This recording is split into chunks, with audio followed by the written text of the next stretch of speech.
एक बहुत पुराना म्यूजियम था। म्यूजियम की दीवारों पर हजारों ऐतिहासिक तस्वीरें लगी हुई थी और उन्हीं तस्वीरों में कुछ ऐसी जिंदा तस्वीरें भी थी जिन्हें भूतिया तस्वीर कहना ही सही होगा। म्यूजियम कई सालों से बंद था, इसलिए हादसे भी थमे हुए थे, लेकिन एक सरकारी आदेश ने शहरवासियों को फिर से मौत के मुंह में आने का निमंत्रण दे दिया था, क्योंकि भूतिया तस्वीरों से भरा हुआ म्यूजियम फिर से खुलने वाला था, जिसके लिए लोगों में उत्साह था। लेकिन कुछ ऐसे भी बुजुर्ग लोग थे जो उस म्यूजियम की तस्वीरों से वाकिफ थे और वह नहीं चाहते थे कि दोबारा फिर से मौत के दरवाजे खोल दिए जाए। शहर में डर की दस्तक हो चुकी थी। सुबह 10 बजे से शाम को 6 बजे तक म्यूजियम आम लोगों के लिए खुला रहेगा। म्यूजियम में घूमने आए लोग टिकट के लिए लाइन लगाकर खड़े हो जाते हैं। आज पहला दिन है, इसलिए लोगों की भीड़ बढ़ती ही जा रही थी। म्यूजियम में सभी को एक एक करके अंदर भेज दिया जाता है। अंदर जाते ही दर्शक हैरान हो जाते हैं, क्योंकि इतनी भयानक भूतिया तस्वीरें उन्होंने आज तक नहीं देखी थी। कुछ तो ऐसी अनकही तस्वीरें थी जिन्हें देखने से एहसास हो रहा था कि वह आपसे बात करना चाहती है। घूमने आए हुए लोगों में से एक परिवार का बच्चा अचानक गायब हो जाता है। उसके मम्मी पापा म्यूजियम के हर एक कमरे में जाकर बच्चे को ढूंढते हैं, लेकिन उसका कुछ पता नहीं चलता। म्यूजियम में उपस्थित गार्ड को सूचना दी जाती है। गार्ड अपने सीसीटीवी कैमरे में बच्चे को ढूंढने का प्रयास करता है। तभी अचानक उस गार्ड के पास कुछ लोग और गुमे हुए लोगों की जानकारी देने पहुंच जाते हैं और देखते ही देखते कई लोग गायब हो चुके होते हैं। पहले ही दिन से भूतिया तस्वीरों ने अपना मायाजाल फैला लिया था। इतने सारे लोगों के गायब होने से सिक्योरिटी गार्ड परेशान हो चुका था और वह पुलिस को सूचित करता है। कुछ ही पल में पुलिस की कई गाड़ियां म्यूजियम पहुंच जाती है। खबर इतनी बड़ी थी कि मीडिया भी मौके पर अपनी जगह ले लेती है। म्यूजियम का चप्पा चप्पा छानने के बाद भी गायब हुए किसी भी व्यक्ति का कोई सबूत नहीं मिलता। तभी एक पुलिस ऑफिसर की नजर दीवार पर लगी हुई भूत की तस्वीर पर पड़ जाती है, जिसमें एक व्यक्ति पेड़ से उल्टा लटका होता है और उसके पीछे एक भूतिया औरत दिख रही होती है।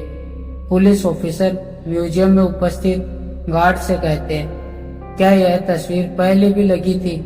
गार्ड को म्यूजियम के बारे में ज्यादा जानकारी नहीं थी, इसलिए वह म्यूजियम में व्यवस्था रखने वाले एक व्यक्ति से म्यूजियम की तस्वीरों के बारे में जांच पड़ताल करता है और उन्हें पता चलता है कि यह तस्वीरें कई 100 साल पहले की है। पुलिस ऑफिसर को लगता है कि उस जमाने में आज की तरह दिखने वाले लोग नहीं थे, तो तस्वीरों में भी नहीं होने चाहिए।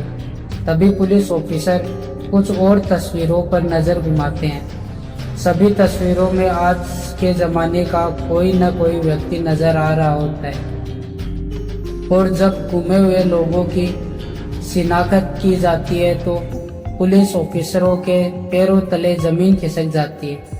तस्वीरों में कैद व्यक्ति वही लोग होते हैं जो म्यूजियम घूमने आए थे। यह मामला पुलिस के ऊपर से जा रहा था, इसलिए भूत विशेषज्ञ व्यक्ति को बुलाया जाता है। भूत विशेषज्ञ तकनीक के माध्यम से म्यूजियम में भूतों के अस्तित्व होने की पुष्टि करता है और यह भी बताता है कि म्यूजियम के अंदर जो भी भूतिया तस्वीरें लगी हुई है वह किसी इंसान के द्वारा नहीं बनाई गई थी, बल्कि एक पुराने महल से प्राप्त हुई थी।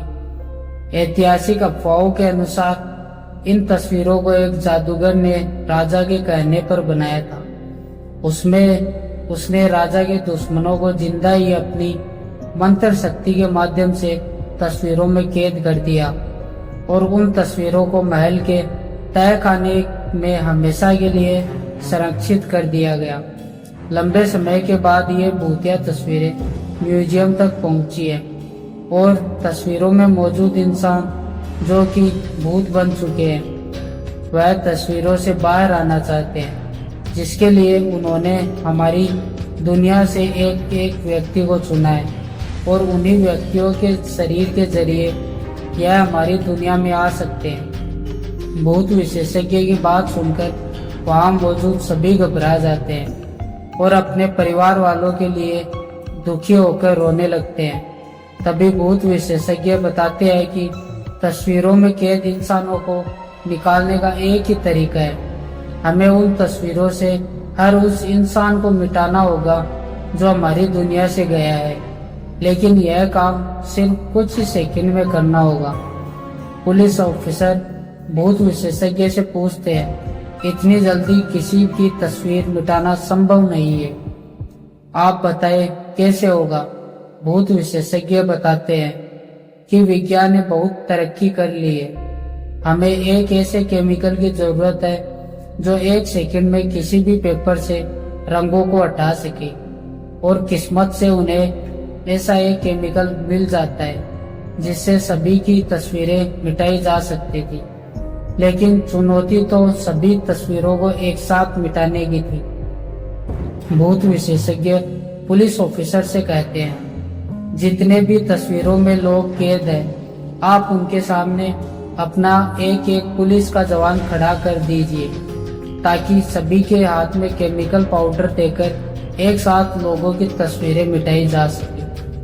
पुलिस ऑफिसर अपने सभी जवानों को एक एक तस्वीर के आगे खड़ा कर देते हैं और सभी के हाथों में तस्वीर मिटाने वाला केमिकल पाउडर देते हैं। सभी को निर्देश दिए जाते हैं कि गोली की आवाज से आप लोगों को पाउडर उसी तस्वीर पर फेंकना है जिसे हम मिटाना चाहते हैं, और भूत विशेषज्ञ का इशारा मिलते ही पुलिस ऑफिसर गोली चला देता है और देखते ही देखते पुलिस के सभी जवान पाउडर तस्वीरों में फेंकना शुरू कर देते हैं, जिससे म्यूजियम के अंदर धुआं फैल जाता है और कुछ दिखाई नहीं देता। कुछ ही पलों में जैसे ही दिखना प्रारंभ होता है, लोगों के चेहरे में खुशी की चमक आ जाती है। तस्वीरों के सामने गुमा हुआ हर शख्स खड़ा होता है, सभी अपने अपने रिश्तेदारों को देखकर झूम उठते हैं। भूत विशेषज्ञ ने सभी को तस्वीरों से आजाद करा दिया था। एक एक करके सभी को म्यूजियम से बाहर निकाला जाता है, लेकिन अचानक एक व्यक्ति के सर में गोली लगती है और लोगों की चीख से अफरा तफरी मच जाती है और देखते ही देखते कई गोलियां चलने लगती हैं। लोगों को कुछ समझ में आता, इससे पहले कुछ लोगों की जान चली जाती है। पुलिस ऑफिसर अचानक मोर्चा संभालते हुए भूत विशेषज्ञ के पास आते हैं। उन्हें कुछ समझ नहीं आता क्योंकि गोलियां चलाने वाले लोग पुलिस के ही जवान होते हैं। पुलिस ऑफिसर भूत विशेषज्ञ से पूछते हैं कि मेरे ही लोग इतने उग्र कैसे हो गए जो कि आम जनता को गोलियां मार रहे। भूत विशेषज्ञ के सामने नई समस्या खड़ी हो चुकी थी। उसके मन में अंदेशा तो था कि आत्माएं अब पुलिस के जवानों के शरीर के अंदर आ चुकी थी, लेकिन उन्हें बाहर निकालने का तरीका उसे नहीं पता था। भूत विशेषज्ञ पुलिस ऑफिसर को म्यूजियम के बाहर ले जाने को कहते हैं ताकि म्यूजियम बंद किया जा सके। पुलिस ऑफिसर गोलियों से बचते हुए भूत विशेषज्ञ को म्यूजियम के बाहर सुरक्षित निकाल लेते हैं और म्यूजियम का दरवाजा बंद कर दिया जाता है। कुछ ही देर में गोलियां चलना बंद हो जाती है, लेकिन इस घटना ने शासन के म्यूजियम खोलने के फैसले पर सवाल खड़ा कर दिया था। अब म्यूजियम में भूतिया तस्वीरें तो नहीं थी, लेकिन जिंदा भूत जरूर आ चुके थे और इसी के साथ कहानी का पहला अध्याय समाप्त हो जाता है। तो मिलते हैं अगली किसी नई कहानी के साथ, तब तक के लिए धन्यवाद।